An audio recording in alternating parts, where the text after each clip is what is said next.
Okay, Janab. In today's lecture, we are going to talk about evolution of seed. Seed जो है ये कैसे बना है। इससे पहले हमने evolution of leaf पढ़ा है।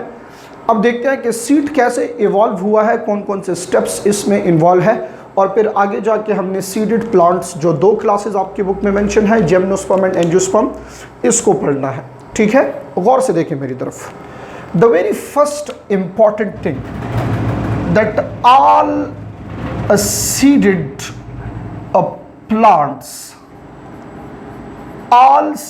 plants, जितने भी हमारे पास सीडेड प्लांट्स हैं, they must be heterosporous। ये सारे के सारे क्या हैं? हेट्रोस्पोरस है। बात समझ में आ रही है?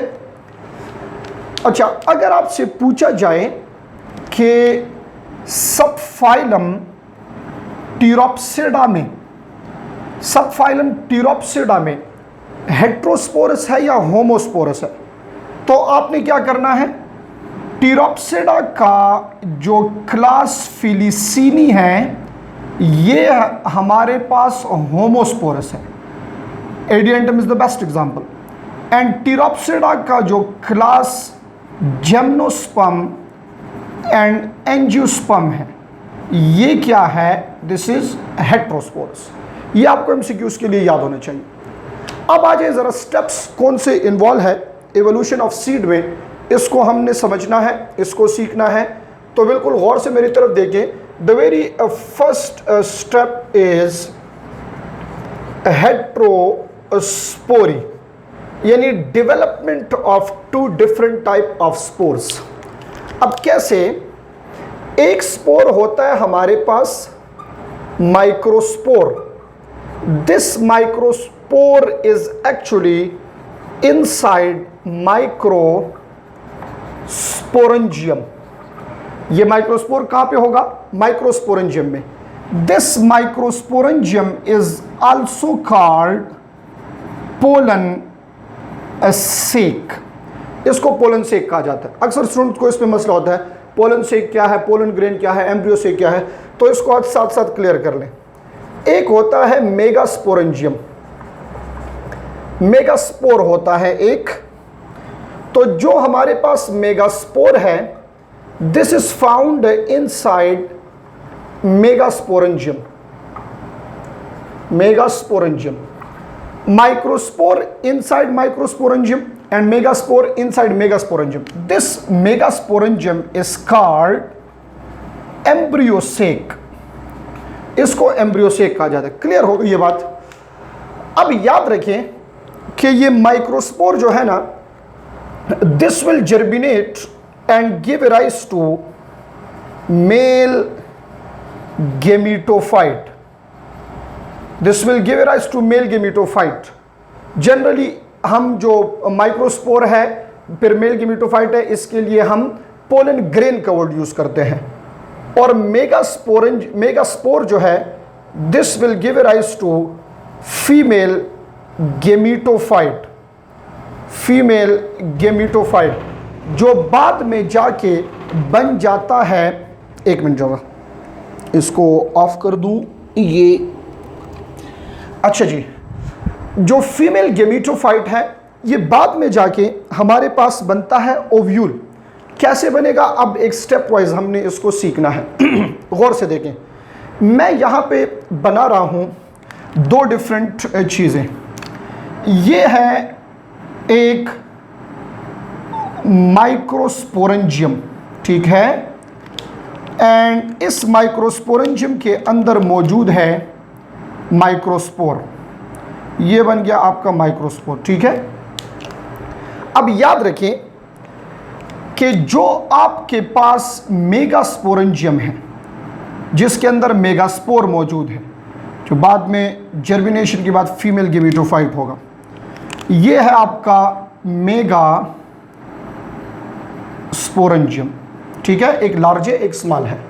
वो मेगास्पोरेंजियम है, ये माइक्रोस्पोरेंजियम है। उसके अंदर रेड कलर का आपको मेगास्पोर नजर आ रहा है, इसके अंदर ये ग्रीन कलर का आपको, ये होते तो इन कलर के नहीं है, बट ऐसे ही मैंने इसको डिफरेंट रिप्रेजेंट करने के लिए, ताकि आपको इसकी समझ आए। सेकंड स्टेप जो आपके पास है वो है retention of megaspore inside megasporangium. जो मेगास्पोर है ना, वो मेगास्पोरेंजियम के अंदर रहेगा।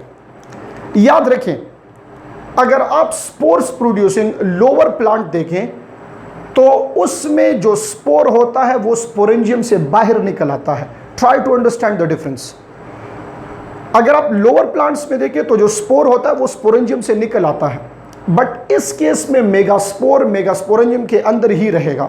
एंड ये किस चीज़ के लिए होता है? Mostly this is for the process of protection, and इसकी जो नरिशमेंट होती है वो इसके अंदर होगी। यहाँ तक तो बात क्लियर हो गई है। अब देखें नेक्स्ट स्टेप जो हमारे पास होगा, that step is important because step 3 में होता है evolution of integument. What is इंटेगोमेंट?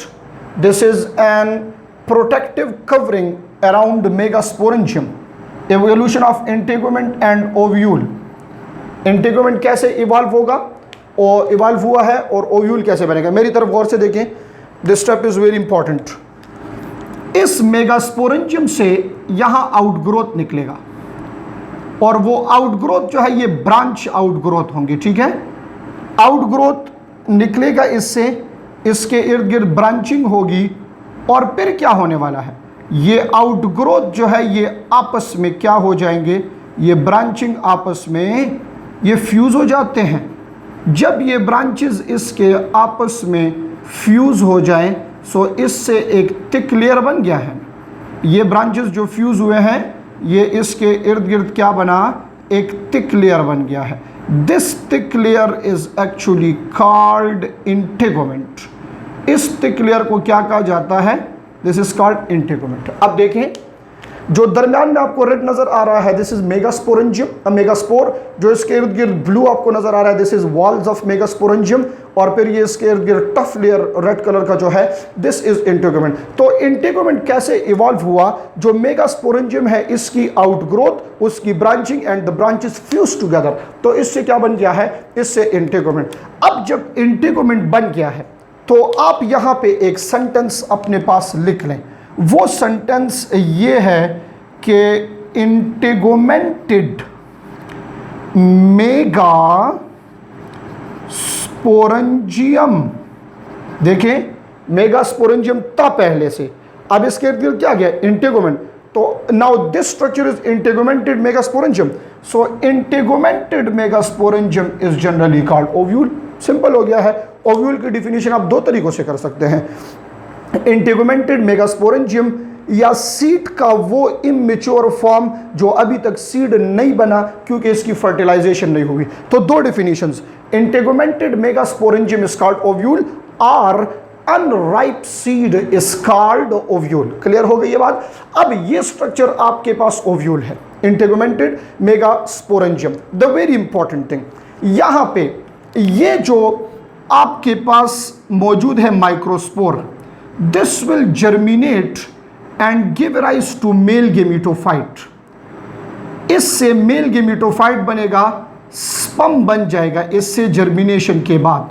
ठीक है, मेल गेमिटोफाइट। चलें मैं आसान कर देता हूं, इधर मैं लिख रहा हूं कि ये आपके पास इस वक्त क्या है? पोलन ग्रेन है। क्या है?